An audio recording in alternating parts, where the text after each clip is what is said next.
জলকে কিচেন থেকে আবার সবাইকে স্বাগত। কেমন আছো সবাই? আজকে আমি একটা রেসিপি বানাচ্ছি। এটা হচ্ছে তোমার গিয়ে কাটা চচ্চড়ি। কেমন মানে বড় মাছের কাটা কিনে নিয়ে এসেও হয়, বা ধরো বড় কাটা মানে মাছ কিনেছি তার থেকেও যে কাঁটা বেরোয়, এই যেমন ধরো এই যে মাছের মাঝখানটা আছে না, এই মাঝখানটায় যে কাঁটাটা তোমার গিয়ে বেরিয়েছে সেই কাঁটা।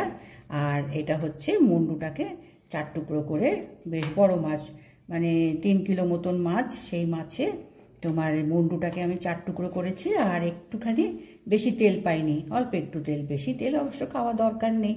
তো এই তেল দিলে পরে একটু টেস্ট ভালো হয়, মাছের তেল যেটা আর কি। তো এটা হচ্ছে তোমার গিয়ে কাতলা মাছের কাঁটা আর মাথা। এগুলো সাধারণত তোমার গিয়ে রুই কাতলা তারপরে ভেটকি এদের সব মাছের কাঁটা দিয়ে তোমার এই কাঁটার তরকারিটা তৈরি হয়। তো এখানে তোমার গিয়ে খুবই অল্প জিনিস লেগেছে। আমি একটা ছোট আলু কুচিয়ে নিয়েছি, এখানে একটা মিডিয়াম সাইজের পেঁয়াজ নিয়েছি, রসুন নিয়েছি, আর একটা বড় টমেটো কুচিয়ে নিয়েছি। নিয়ে তারপরে কাঁটাটাকে ভেজে নিয়ে তারপরে পরপর আমি করব। তো এবার গ্যাস জ্বালিয়ে নিই, গ্যাস ধরিয়ে দিয়েছি, দিয়ে আমি তেল বসিয়ে দিয়েছি, তেলটা গরম হোক। আর আজকে আমি এখানে সর্ষের তেল দিয়ে রান্না করছি, যেহেতু মানে মাছের কাঁটার চচ্চড়ি তো সেই জন্য সর্ষের তেলই ভালো লাগবে। আচ্ছা, এখন আমি এইটা ভাজার জন্য এই কাঁটার ওপরে আমি একটু হলুদ দেবো, একটু হলুদ দিলাম আর নুন দেবো।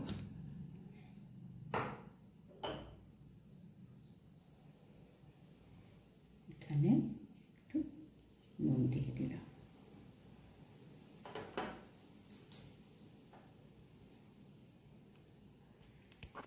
এবার নুন হলুদটা ভালো করে একটু মাখিয়ে নিই মাছের গায়ে। এটা অবশ্য ভাজার পরে যখন তরকারিতে পড়বে তখন তোমার গিয়ে নুন তো পড়বেই, খালি এখানে একটু মানে মাখিয়ে নিয়ে ভাজাটার জন্য, যাতে এর মধ্যেও তোমার গিয়ে নুন হলুদের এটা ঢোকে আর কি। এদিকে তেলটাও গরম হয়ে গেছে, এবার এটাকে এভাবে ভেজে নেব।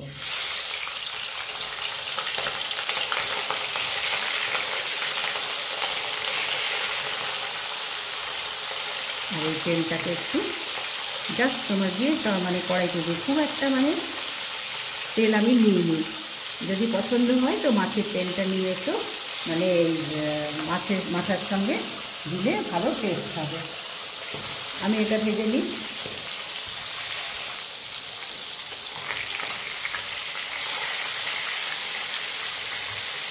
এটাকে মোটামুটি আর কি ভেজে নিতে হবে, কেননা তরকারি যখন বানাবো তোমার গিয়ে তার মধ্যে তো এটা মিশবে, সেই জন্য তেলটাও একটু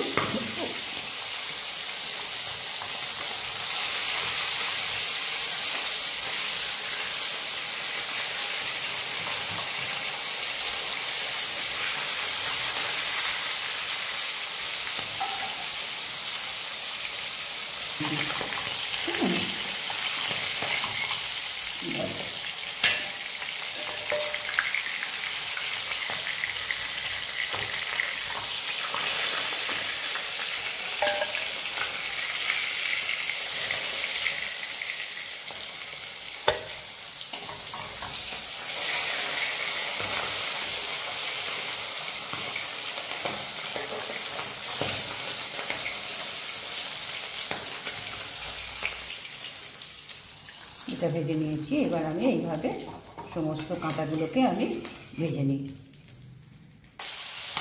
এবার গ্যাসটা কমিয়ে দিয়ে এভাবে আমি সব মাছগুলো ভেজে নিয়েছি।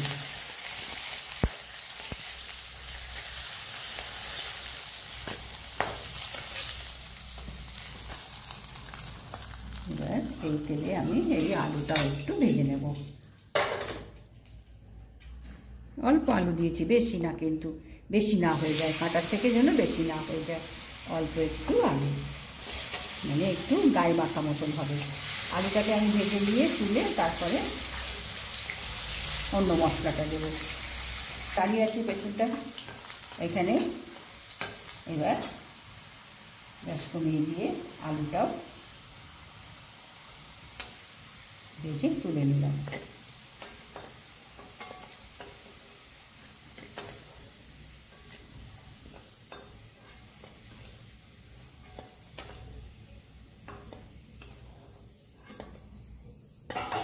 এবার এখানে একটু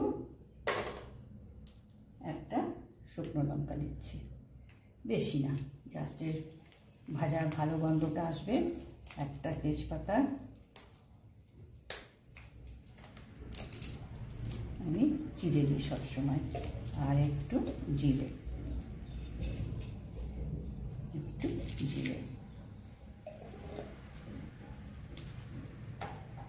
এবার এর মধ্যে আমি এই পেঁয়াজটা দেব। একটা মিডিয়াম সাইজের পেঁয়াজ আমি কুচিয়ে নিয়েছি, মানে যেটুকু ওখানে কাটা এটা আছে সেই অনুযায়ী এখানে আমি একটা মিডিয়াম সাইজের পেঁয়াজ নিয়ে নিয়েছি। এবার পেঁয়াজটাকে একটু ভালো করে লাল লাল করে ভেজে নিতে হবে। এবার পেঁয়াজটা হাফ ভাজা হয়েছে, কেমন? এবার এর মধ্যে আমি তোমার এই আদা পেস্ট, এখানে আমি আদা আর কাঁচা লঙ্কা একসঙ্গে পেস্ট করে রেখেছি, এটা তোমার দিয়ে 1 চামচ আদা লঙ্কা পেস্ট দিলাম। আর এখানে রসুনটা, এখানে রসুন পেস্ট,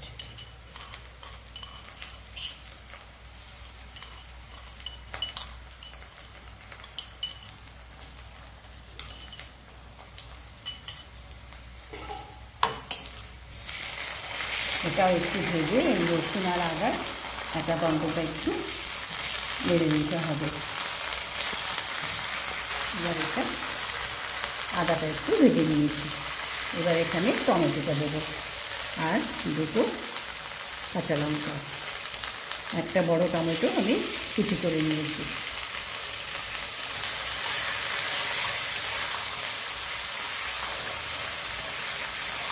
টমেটোটাও একটু, এবার নুন দেবো, এতে নুন দিলে কী হবে, এই টমেটোটা তোমার গিয়ে তাড়াতাড়ি গলে উঠবে। এখানে আমি একটু নুন দিয়ে দেবো, মাছে একটু ভাজার সময় দিয়েছি, তো এখানে সাবধান করে আমি নুন দিয়ে দিলাম, যেটুকু দেবার এখানে আমি একসঙ্গে দিয়ে দিলাম, যাতে টমেটোটা তোমার গিয়ে এই নুনের ইয়েতে টমেটোটা একটু নরম হয়ে ওঠে। এবার একটু ঢাকা দিয়ে এটাকে টমেটোটাকে একটু নরম করে নেব। এবার টমেটোটাও একটু নরম হয়েছে, এবার এর মধ্যে আমি মশলাগুলো দেবো। হলুদ গুঁড়ো, জিরে গুঁড়ো,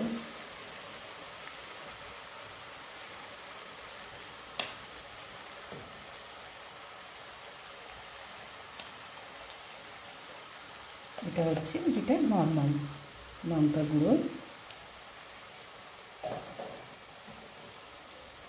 এটা রং হওয়ার জন্য কাশ্মীরি লঙ্কার গুঁড়ো একটু, এটা রং করবে ভালো, একটু বেশ লালচে রং করবে। এটা লঙ্কা গুঁড়ো, এবার এখানে একটু জিরে গুঁড়ো দেবো,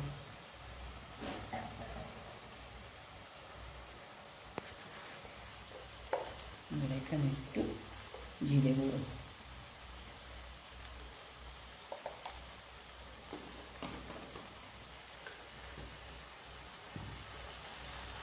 এই মশলাটা ভালো করে কষিয়ে নিতে হবে। টমেটোটাও আর একটু নরম হবে, মশলাটাও ভেজে নেব।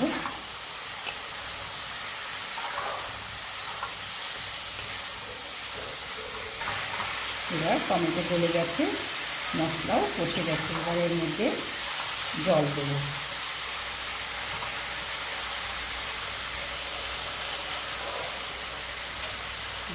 এখানে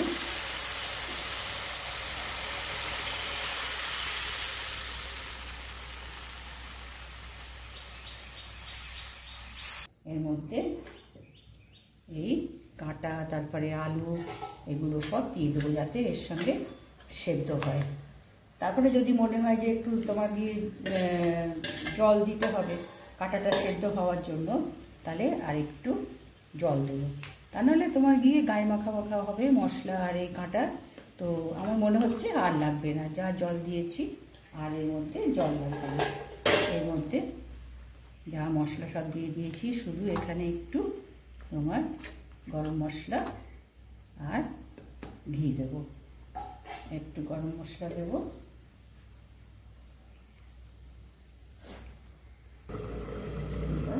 ঢাকনা খুলে রেখে দিই।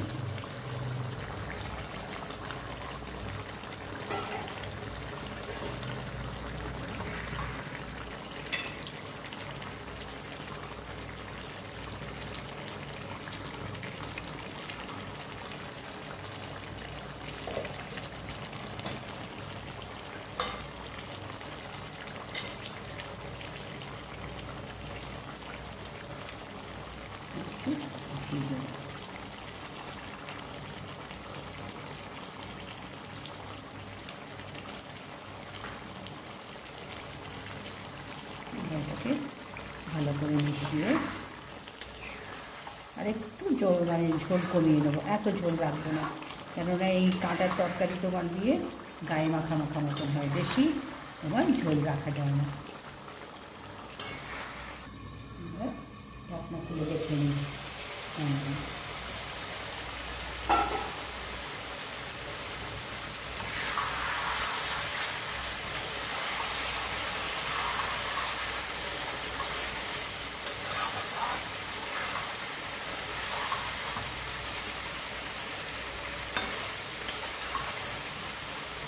গ্যাস অফ করে দেবো।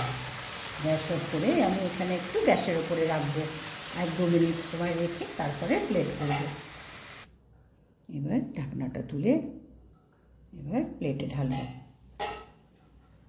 2-3 মিনিট একটু গরমে রেখে দিয়েছিলাম, কেমন রান্নার পরে একটু গরমে রাখার পরে এরকম গায়ে মাখা মাখা হবে, বেশি ঝোল হবে না। আর এতে একটু মানে তেল মানে একটু তেল বেশি লাগে, কাঁটা তো সেই জন্য। তো এবার আমি প্লেটে তুলে নিই।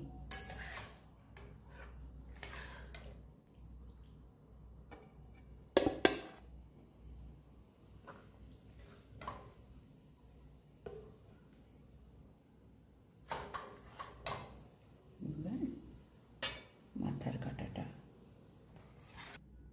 এবার আমি দেখো প্লেটে উঠিয়ে দিয়েছি, কেমন এইরকম বেশ গায়ে মাখা মাখা এরকম মানে ঝোলটা রাখতে হবে, বেশি যেন না রাখা হয়। আর এগুলো দেখো না, আমাদের বাঙালির পরিবারে যে কোনো অনুষ্ঠান বাড়িতে বড় বড় মাছ আসে না, আর এই মাছগুলো আমি আগেই বললাম, ভেটকি, তারপরে তোমার রুই, কাতলা, এসব বড় মাছগুলো আসে, তাদের মাথা কাঁটা দিয়ে এই কাঁটা চচ্চড়ি বানানো হয়। এবং কাঁটা চচ্চড়ি একটা মানে অনুষ্ঠান বাড়িতে খুবই উপাদেয় খাদ্য, মানে সবাই পছন্দ করে এবং বানানোও হয়। তো আজকে আমি এটা নিয়ে এসেছিলাম, নিয়ে এসে বানালাম।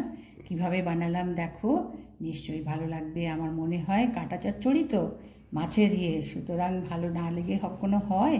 তো এটা ভালো লাগলে নিশ্চয়ই একটা লাইক করো, সাবস্ক্রাইব করো এবং শেয়ার করো, কেমন যে এই খাবারটা দেখেছো ভালো লেগেছে কিনা শেয়ার অবশ্যই করো, ঠিক আছে।